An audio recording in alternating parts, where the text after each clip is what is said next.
누가복음 7장 31절에서 35절까지의 말씀,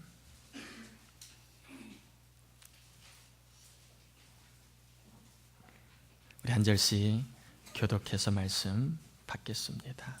누가복음 7장 31절에서 35절까지입니다. 31절입니다. 또 이르시되 이 세대 사람을 무엇으로 비유할까? 무엇과 같은가?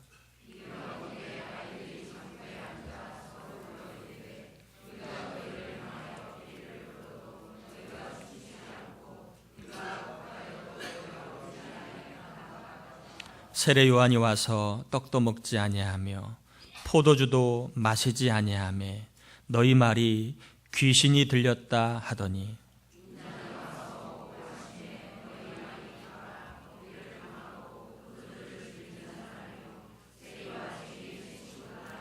같이요. 지혜는 자기의 모든 자녀로 인하여 옳다함을 얻느니라. 아멘. 우리 옆 사람하고 인사 한번 나누고 말씀 전하고 받겠습니다. 잘 오셨습니다.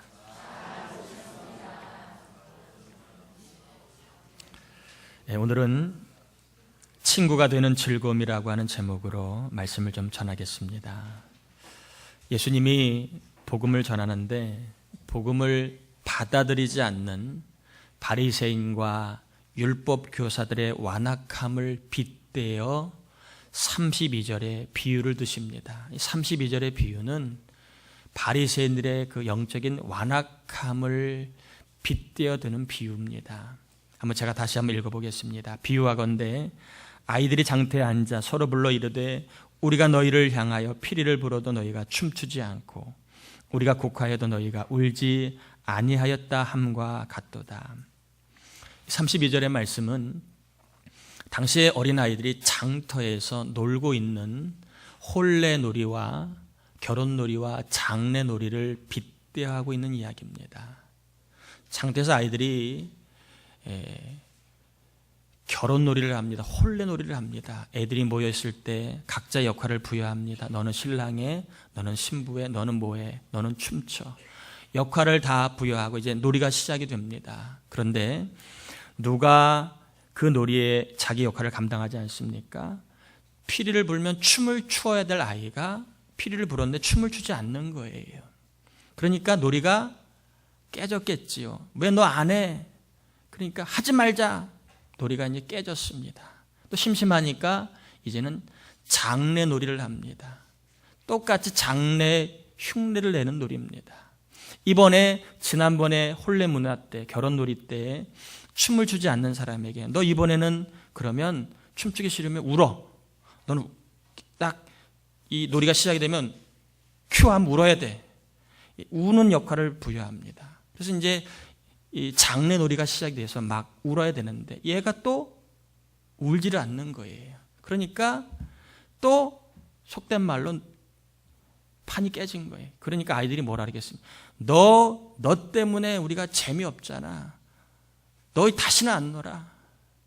막 그 아이를 뭐라 그랬겠죠? 그 아이가 가만히 있겠습니까? 내가 춤을 출 줄 알아. 니네가 하라고 해서 한 것뿐이지. 나 춤 못 춰.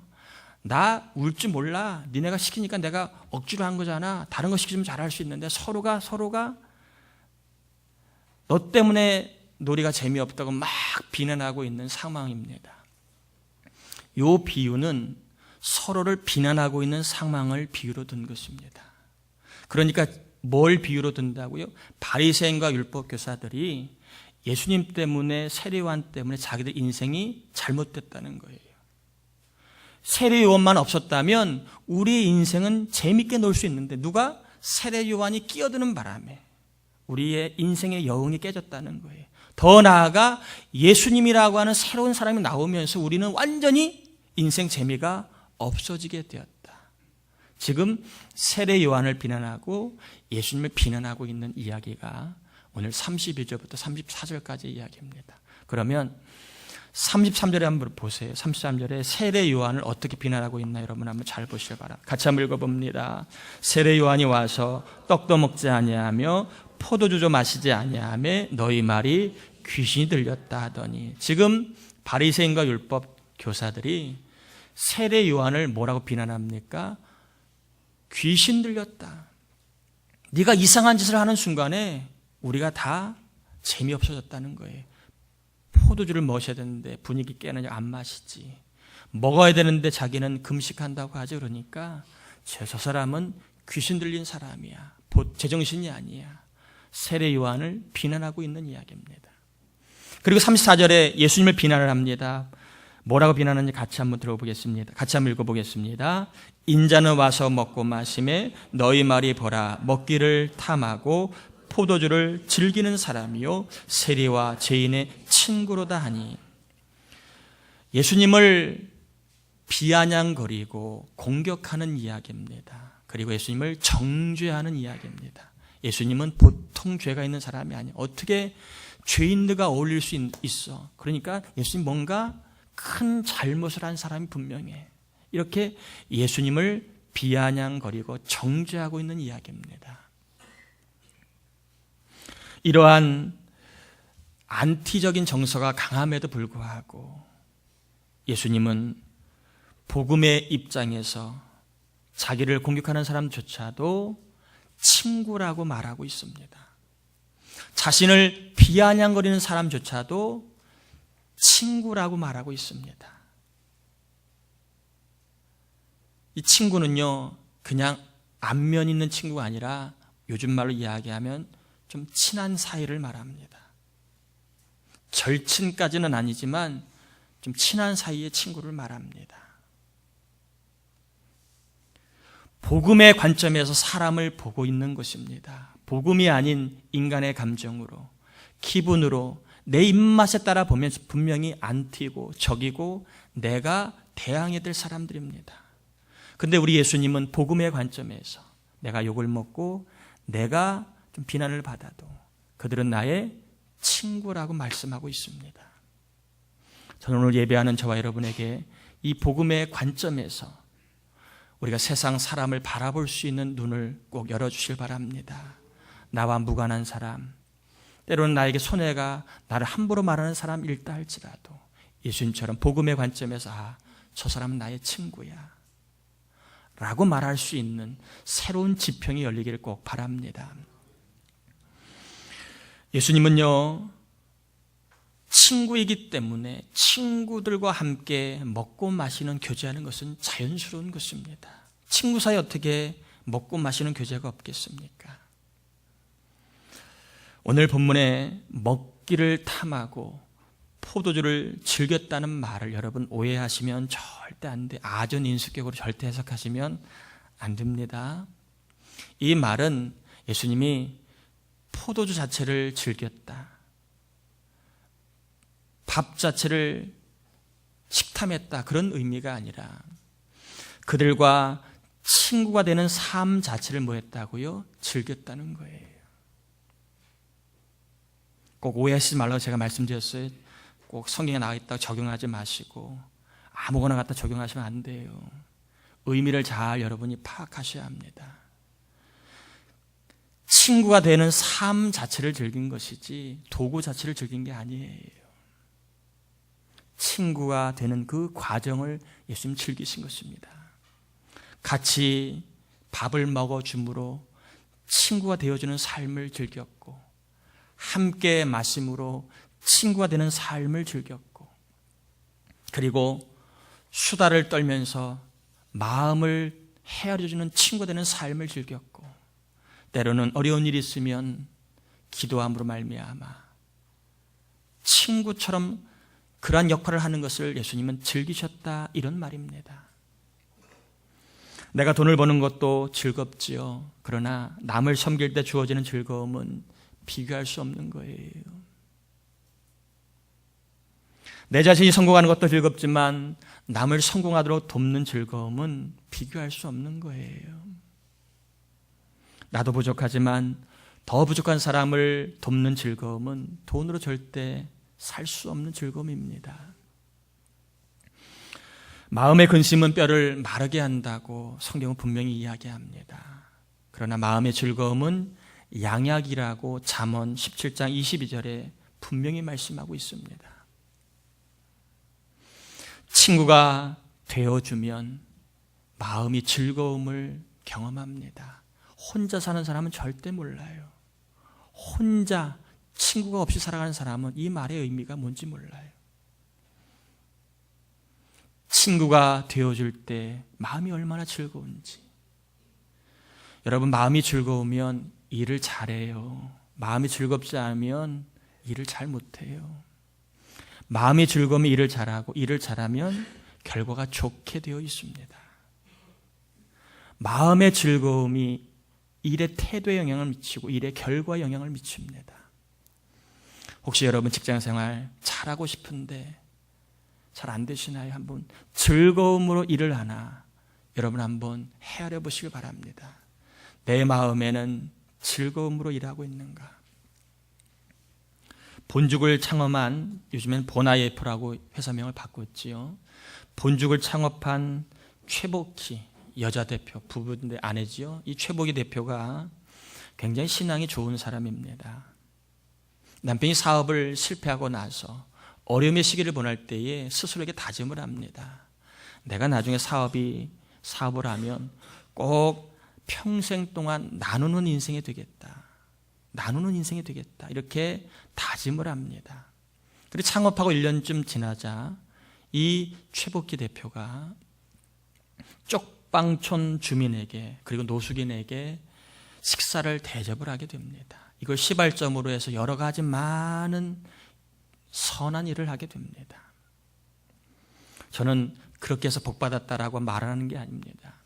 어려울 때에 남을 도우려고 하는 마음을 정하니까 일하는 게 즐겁게 됐고 또 일을 즐겁게 하다 보니까 좋은 결과가 왔다는 거예요. 이 시간 저와 여러분에게는 어떤 즐거움을 마음에 안고 살아가시나요? 아유, 목사님, 뭔 소리 하세요? 사는 게 얼마나 괴로운데요. 그런 분도 아마 있으실 거예요. 낙이 무슨 낙이 있나요? 그냥 살지요. 하는 분도 있을지 모르겠습니다. 아마 여러분 가운데는 먹는 것을 낙으로 삼는 분이 있을 거예요. 그래서 추우나 더우나 꼭 거기를 가고야 하는 사람이 있을 거예요. 또 각종 모임, 취미 또는 운동을 낙으로 삼아 절대적 교회는 빠져도 거기는 안 빠지는 분이 있을 거예요. 또 뭔가가 생겨나고 늘어나는 것을 낙으로 삼는 분도 분명히 있을 거예요. 그런 낙도 인생의 낙입니다. 중요하지요. 그러나 이 시간 저와 여러분은 예수님처럼 친구를 삼는 것을 낙으로 삼는 그러한 하늘의 낙을 경험하시길 바랍니다. 친구가 되어주는 것이 나에게 즐거움임을 경험하는 낙을 꼭 경험하길 바랍니다. 물질로도 경험할 수 없는 낙이에요. 그 낙은, 친구가 되어주는 낙은요, 이것은 맛보지 않은 사람은 그 낙을 몰라요. 혼자 살아가는 사람은 절대 모릅니다. 친구가 되어줄 때, 관계를 통해 내가 누군가의 친구가 되어주는 게 얼마나 큰 낙인지를 여러분 꼭 맛보시길 바랍니다. 여러분 주위를 한번 돌아보세요. 친구가 되어줄 사람은 얼마든지 있습니다. 자녀에게도 친구가 되어줄 부모님이 있을 거예요. 부모의 입장이 아니라 친구처럼 해주어야 할, 그래야만 자녀가 병들지 않고 아파하지 않을 그러한 자녀가 있을 겁니다. 그럴 때는 부모가 잠시 부모의 역할을 내려놓고 친구처럼 대하는 것입니다. 남편에게 친구가 되어주어야 할 아내가 있을지 모르겠습니다. 매일 동생 취급하고 그런 아내가 아니라 친구처럼 내가 힘들 때 내 말을 들어줄 수 있는 친구, 편하게 나의 속을 보일 수 있는 친구, 그런 친구 같은 아내를 남편이 원할지도 모르겠습니다. 아내에게도 어쩌면 윽박지르고 혈기 부리는 남편이 아니라 자기의 말을 끝까지 들어줄 친구 같은 남편이 필요할지 모르겠습니다. 또 형제지간에도 타박만 하고 잘잘못만 따지는 그러한 얌체 같은 형제지간이 아니라 친구처럼 편안하게 이해하고 받아줄 수 있는 형제지간이 필요할지 모르겠습니다. 또 친구가 되어 주어야 할 교우들, 우리 청년들이 필요할지 모르겠습니다. 더 나아가 친구가 되어 주어야 할 교회가 우리 교회에 있을지 모르겠습니다. 어떤 방법으로 우리가 친구의 역할을 할 수 있을까요? 예수님처럼 홀로 두지 않는 거예요. 내가 너와 함께 있음을 느끼게 해주는 것입니다. 전화 한 통, 안부 묻는 하나, 아무것도 아니에요. 그러나 외로운 사람에게는 그것만큼 힘이 되는 게 없어요. 속상할 때 전화 한 통해서 나 힘든 게 있다고 얘기할 그것만 해도 속이 풀리는 사람이 있습니다. 또 아무것도 아니에요. 점심 한 끼 함께 먹어줌으로 친구가 되어줄 수 있습니다. 더 늦기 전에 복음을 제시해줌으로 말미암아 영원한 친구가 되어줘야 할 사람이 있습니다. 나의 기호, 취미생활 좀 아껴서 선교하고 구제함으로 친구가 되어주어야 할 교회가 우리 교회에 있을지 모르겠습니다. 낙심하지 말고 용기를 낼 수 있도록 기도해 줌으로 말미암아 친구가 되어주어야 할 역할이 있을지 모르겠습니다. 또 수고했다고 격려해 주고 잘했다고 칭찬해 줌으로 말미암아 친구가 되어줄 수 있다고 생각합니다. 제가 여러분에게 여쭤볼게요. 여러분의 입에는 칭찬과 격려가 외출했나요? 아니면 함께 있나요? 칭찬과 격려가 잠시 외출했나요? 아니면 아주 나갔나요? 의외로요, 가까운 사람한테 칭찬과 격려가 굉장히 어렵습니다. 왜? 해봤자 속에 격이 끼니까 잘 안 나와요. 그래서 옛말에 가까운 사람이 더 잘하라는 말은 괜히 있는 게 아니에요. 어렵기 때문에 더 잘하는 것입니다. 가까운 사람이 항상 무서운 사람이에요. 저도 제일 가까운 사람이 제일 무서워요. 여러분도 그렇지 않아요? 그러니 가까운 사람에게 여러분 잘해주세요. 수고했다고 격려 한번 해주시고 잘했다고 칭찬해 주시면 그 말 한마디에 친구 같은 그 느낌을 얻고 힘을 낼 수 있는 분이 많이 있습니다. 꼭 강조합니다. 여러분, 외출하고 가출한 칭찬과 격려를 다시 찾아오시길 바랍니다. 그래서 이제는 함부로 보내지 마시고 자꾸 함께 동거할 수 있도록 여러분 쓰시길 바랍니다. 옆 사람한테 한번 실습 한번 해봅시다. 수고 많아요. 한 번 더 할까요? 힘드시죠? 한 번 더 해볼까요? 예배 잘 나오셨습니다. 며칠 전에요, 저희 지방의 어느 교회 목사님의 좀 사정을 제가 선교부 총무니까 저희 교회 지방이 교회가 31개 교회입니다. 우리 지방 안에 자립하는 교회도 있지만 한 17개 교회 정도는 자립이 안 되는 교회들입니다. 선교부 총무니까 제가 좀 부담이 많이 되잖아요. 좀 많이 도와줘야 되는데 형편이 안 되니까 늘 마음이 좀 이렇게 무게가 좀 있잖아요. 이렇게 편치 않죠. 도리를 못 하니까 늘 마음이 좀 그런데, 그분이 정말 좋은 대학을 나왔습니다. 그리고 좋은 과를 졸업했어요. 일반대를 말하는 거예요. 그리고 엘리트 직업을 갖고 있었습니다. 그런데 하나님의 부름 앞에 다 접고 이제 늦게 신학을 해서 교회를 개척을 해서 있는데, 개척할 당시에는 부모님이 있었고 처남이 있었습니다. 조금 힘이 났는데 원래 가족들이 개척하면 함께 있기가 어려워요. 서로가 힘들어요. 그래서 올해 개척 멤버들 다 가고 이제 가족만 남았습니다. 목사님, 사모님, 아이 둘 남았는데 개척할 때만 해도 그래도 힘이 있었는데 1년쯤 녹록지 않은 그 목회 현장을 접하고 나니까 얼마나 이렇게 그 의기가 소침했는지 몰라요. 본인은 아니라고 그러지만 말에도 힘이 없고 이렇게 그렇잖아요. 보기가 딱하지요. 근데 가뜩이나 어려운 데다가 공부한다고 2천만 원 빚졌고 대출 받았고 전세 얻는다고 사택 얻는다고 5천만 원 대출 받았고 또 교회 개척한다고 3천만 원 대출 받아서 한 1억 가까이 대출을 받았습니다.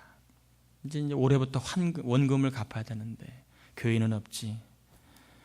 이제 나가야 될 돈은 많지. 목회는 녹록지 않지. 저도 개척을 해보니까 참 힘들어요. 사람이 없는 것도 힘들지만 소망이 없는 것만큼 힘든 게 없어요. 참 힘들어요. 그런 이야기를 들었는데 듣는 제가 어떻게 마음이 편하겠습니까? 같은 동시대에 아픔을 같이 하고 있는 분인데 마음이 좀 무겁잖아요. 그래서 이제 그 무거운 마음을 안고 왔는데 이번 주 본문이 친구가 되어주는 즐거움이잖아요. 그러니까 또 마음이 더 무거운 거예요. 말은 뻔질하게 친구라고 얘기하면서도 남의 아픔에 대해서 그때만 안타까움을 갖고 있고 돌아서면 나 몰라라 잊혀지는 나를 보면서 마음이 좀 무거웠어요. 그래서 저희 교회에서 좀 선교비를 좀 얼마 보내드렸습니다. 그리고 나서 그 목사님 이렇게 문자가 왔습니다. 목사님, 사랑을 주셔서 감사드립니다.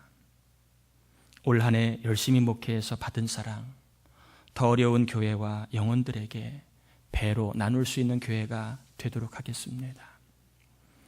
긍휼의 마음을 주신 주님께서 부천 동산교회에 더 큰 은혜와 사랑을 채워주시기를 기도하겠습니다.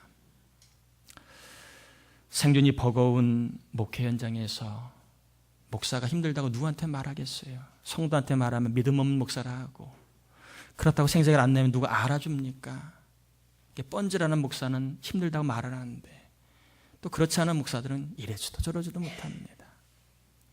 힘들어하고 괴로운 목사님에게 부족하지만 우리 교회가 잠시나마 약소하지만 친구가 되어주는 글을 했다는 게 얼마나 기뻤는지 몰라요.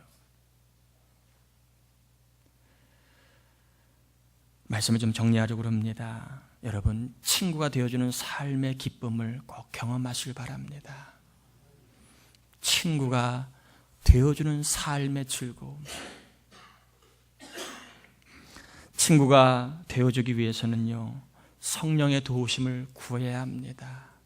내 것 가지고 하려고 하면 절대 즐거움이 없어요. 그러나 기도하고 성령의 감동을 받아 하면 즐거움이 말할 수 없습니다.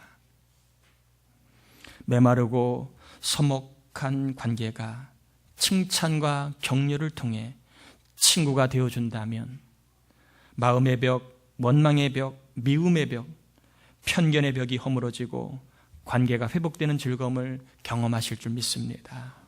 특별히 서먹한 관계, 소원한 관계가 있잖아요. 여러분, 외출하고 가출한 칭찬과 격려를 다시 찾아오셔서 칭찬과 격려를 통하여 마음의 벽들 좀 허무시고 하루를 살아도 즐거운 삶을 꼭 사시길 바랍니다. 아멘이에요? 자꾸 원망하고 미워하지 마세요. 답 안 나와요. 칭찬과 격려만이 답입니다. 나를 위해 쓰던 것을 좀 아껴 여러분 취미생활, 기호생활 해야 되지요. 그러나 몇 달에 한 번만큼 여러분 좀 아껴서 헌금 한번 해보세요. 그 헌금 가지고 여러 연약한 교회들의 친구가 되어줄 수 있습니다. 우리를 위해 쓰던 걸 좀 아껴 선교하고 구제함으로 힘든 교회들과 어려운 사람들의 친구가 되어주면 목사님들, 사모님들, 또 약한 분들이 큰 용기를 내어 즐겁게 묵회하고 즐겁게 살아가는 역사가 나타날 줄 믿습니다. 목자들도 가르치는 선생이 아니라 여러분 친구가 되어주려고 하십시오.